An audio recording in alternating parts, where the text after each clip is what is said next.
Muito bom dia a todos. Em primeiro lugar, gostava de agradecer o convite da ACES para participar neste fórum.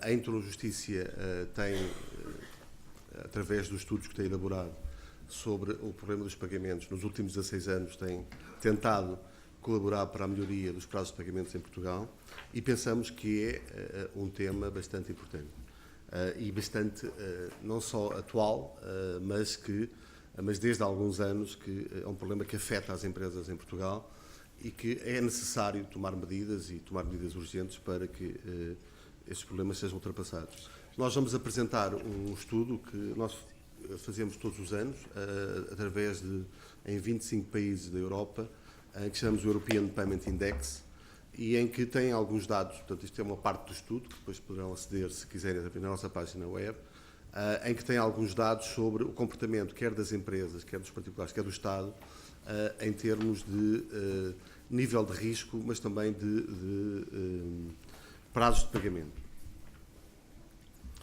Só para terem uma ideia, a Introjustiça é uma empresa sueca que faz 90 anos este ano, portanto está há 90 anos no mercado, está cotada na Bolsa de Estocolmo, está em 20 países na Europa, tem à volta de 3.000 empregados e em Portugal estamos há 16 anos e o que fazemos é a gestão de crédito e cobranças. Este é um dos nossos, digamos, o nosso objetivo e tem muito a ver com o estudo que fazemos e com a nossa participação nestes eventos. Ou seja, a nossa missão, dizemos que somos um catalista para uma economia sã e o que nós queremos é, exatamente, o nosso contributo é para que na sociedade os fluxos de pagamento corram com fluidez e que as empresas e os particulares também, que as transações comerciais sejam feitas de uma forma simples, seguras e justas. Portanto, este é o nosso objetivo, é o nosso propósito, digamos assim, e é por isso que fazemos este tipo de estudos, quer na área das empresas, quer também na área dos particulares. Este estudo é o estudo de 2013, foi feito com dados de finais de 2012, princípios de 2013, através de inquéritos que fizemos a 9.800 diretores financeiros e CEOs de 29 países, mas também através de informação que temos nas nossas bases de dados sobre empresas e em que analisamos, fazemos um índice de risco de cada país e depois analisamos duas áreas que para nós são importantes. A área da duração dos prazos de pagamento, portanto a diferença entre o prazo acordado e o prazo efetivamente em que as faturas são pagas e também o nível dos incobráveis, ou seja, o nível de faturas que chegam ao fim do ciclo e não são pagas. O índice de risco, como vêem, Portugal tem um dos piores, o índice de risco varia entre 100 e 200, em que 100 é o melhor e 200 é o pior, e Portugal tem uma das piores médias em termos da Europa.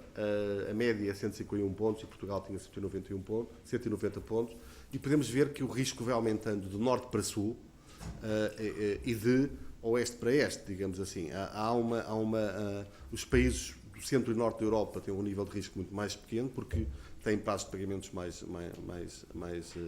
reduzidos, e os países do sul da Europa têm níveis de risco muito mais elevados. Se nós analisarmos os prazos de pagamento, Portugal caracteriza-se por ter prazos de pagamento muito alargados, embora haja uma diferença entre o que nós temos dos particulares, as empresas e a administração pública. Existe um nível de pagamento, ou os prazos de pagamento nos consumidores é melhor do que nas empresas e nas empresas é melhor do que nas administrações públicas.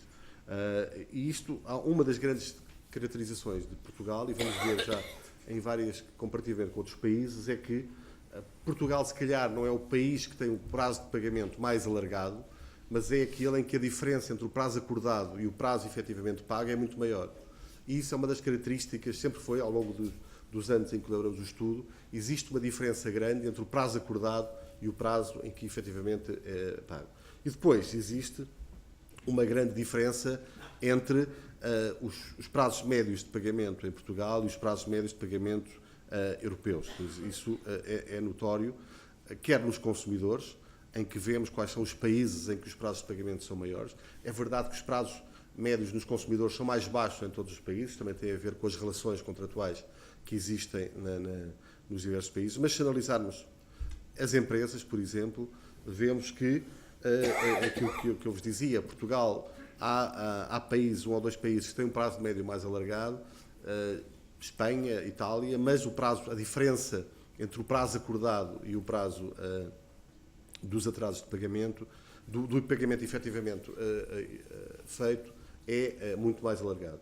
E o prazo, a diferença para a Europa é bastante grande, como veem, há uma diferença em termos médios na Europa de 49 dias, para Portugal de 85 dias. Isto afeta, como é notório, afeta, eu diria, em dois aspectos as empresas em Portugal. De um lado, a competitividade, ou seja, uma empresa portuguesa que tenha que importar matéria-prima, por exemplo, de um país que tenha que pagar a 30 dias, transforma essa matéria-prima e vai vendo no mercado português, com um prazo completamente dilatado, tem um problema de financiamento. E como é que vai ou tem um problema, ou vai requerer ao crédito, ou então tem problemas de tesouraria, ou o que acontece na maior parte das pequenas e médias empresas em Portugal, começa a pagar também com atraso. E por daí se criar este efeito de bola de neve que se vai repetindo. Pior, se vender ao Estado. O Estado aqui considerado, em termos latos, administração pública, é um dos principais problemas, ou seja, o facto de os atrasos nos pagamentos serem demasiado grandes faz com que quem tenha que negociar com o Estado, quando falamos de Estado, falamos de autarquias, de tudo o que tem a ver institutos públicos, por aí fora, faz com que essas empresas percam em termos de competitividade e em termos de tenham grandes problemas, como vamos ver a seguir, que é de liquidez. Mas também eu gostava de falar de um ponto que às vezes é um pouco esquecido e quando estamos a falar dos problemas dos atrasos de pagamentos ou dos pagamentos dilatados. Fala-se de liquidez e nós vamos ver que as próprias empresas dizem isso, mas também é um problema de produtividade. Eu dou um exemplo que é muito objetivo. Uma empresa portuguesa e uma empresa holandesa, por exemplo, que tenham o mesmo tipo de atividade, faturem exatamente o mesmo e que tenham que emitir por ano o mesmo número de faturas, 5.000 faturas. Se calhar, eu em Portugal, na Holanda, para recuperar esse dinheiro, se calhar preciso de uma pessoa ou duas pessoas. Em Portugal, para recuperar esse dinheiro, preciso de 4 ou 5. E aí, logo em termos de produtividade e em termos de... Porquê? Porque, como ninguém paga a horas, logo a definição do que é pagar... Houve alguém que me disse uma vez, o problema começa logo na definição. Quando se diz pagar a 30 dias, quer dizer que eu tenho 30 dias para pagar. E não que ao fim de 30 dias comece a pensar quando é que vou pagar. Portanto, logo aí, logo na definição, há um problema. Portanto, o facto de eu ter que ter muito mais meios, que ter mais custos para recuperar o valor que tenho, leva a este estado de coisas. Portanto, o problema do atraso de pagamentos tem a ver com... Claro que afeta a liquidez, como vamos ver, as próprias empresas dizem que vão dizer isso, mas afeta também a competitividade e a produtividade das empresas. Por outro lado, este problema do atraso nos pagamentos, na nossa opinião e através do estudo que temos, não é um problema conjuntural, porque diz, se calhar a economia está mal e por causa disso, por essa razão as empresas estão a pagar mal. O estudo demonstra que o problema do atraso dos pagamentos é um problema estrutural, que se agrava quando a conjuntura está mal. Ou seja, e tem a ver com o quê? Tem a ver com diversas causas. Tem a ver com o problema do Estado e o peso que o Estado tem em pagar com atraso. E isso tem uma implicação direta e uma consequência direta nas empresas. Tem a ver com, se calhar, a legislação, até agora, pelo menos a legislação existente, não era suficientemente penalizadora para os maus pagadores. Tem a ver com o funcionamento dos tribunais. Portanto, há várias razões para que isto aconteça assim. O que tem, e isso é um problema estrutural, que se agrava quando a conjuntura está mal. O que tem a ver mais diretamente com a conjuntura é aquilo que nós chamamos os incobráveis, ou seja, e que isso também tem aumentado nos últimos 3 ou 4 anos em Portugal. Estamos a falar da percentagem de faturas que não são pagas, que chegam ao fim do ciclo e que não são pagas. E isto tem a ver com o quê? Tem a ver com falências, tem a ver com empresas que cessam a atividade. Efetivamente, aí tem a ver, é um problema mais conjuntural que se agrava quando a economia está mal. E este problema, nós calculamos, em termos de percentagem, qual era o valor a isso, e estamos a falar de 3%, 3,9%. o que equivale a 5,3 mil milhões de euros. Portanto, estamos a falar de uma quantia astronómica. E, por vezes, as próprias empresas não dão muita atenção a isso, porque dizem que 3,9 não é demasiado grande. Eu só vos queria dar aqui um exemplo que eu penso que é interessante, porque quando estamos a falar deste valor, às vezes não pensamos o esforço que temos que fazer para compensar. Mas vamos supor, uma empresa que tem uma margem de 5%, o que quer dizer que se tiver 10 mil euros em termos de perdas por inquebráveis, tem que fazer um esforço de vendas para recuperar de 200 mil euros. E às vezes as próprias empresas não fazem isso. Porque outro dos fatores que eu penso que também tem contribuído e que eu penso que pode ser melhorado, tem a ver com o próprio funcionamento das empresas. As empresas, sobretudo as pequenas e médias empresas, por vezes não olharam para este tema, sobretudo historicamente nos últimos 10, 20 anos, se calhar historicamente como deviam ter olhado, em termos de políticas de crédito, em termos de rigor de gestão de crédito e de cobranças, passou um pouco ao lado e o nível de profissionalização desses setores não era o melhor. Se quiserem, qual é os problemas que causam o problema dos pagamentos? Nós depois podemos dar esta informação, mas liquidez, é evidente, se eu não cobro a tempo, tenho falta de liquidez, sobretudo numa conjuntura em que o acesso ao crédito é mais difícil, isto causa grandes problemas às empresas e causa um efeito dominó que quem não recebe a tempo também não vai pagar a tempo e isso gera grandes problemas. Já me estou a fazer ali sinal que tenho que terminar, portanto vou acelerar.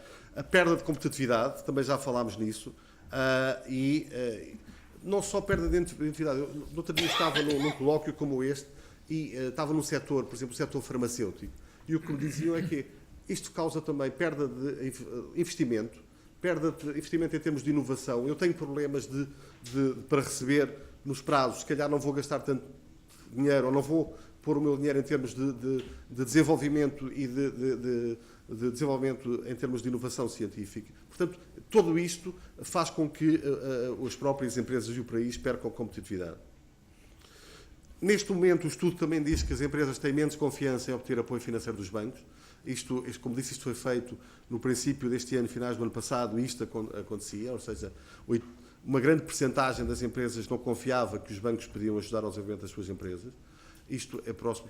Ameaça à sobrevivência. Está a própria Comissão Europeia que tem-se debruçado sobre esta matéria com 2 diretivas nos últimos anos. Diz que em termos europeus 25% das empresas que vão à falência têm como causa o problema do atraso nos pagamentos. Portanto, estamos a falar de um problema efetivamente bastante grave. Portanto, a própria ameaça à sobrevivência das empresas. E isto, o que é mais, para mim, penso que é uma das coisas que tem um impacto maior e que retrata um pouco o que se passa em Portugal, é receber com atraso significa pagar com atraso.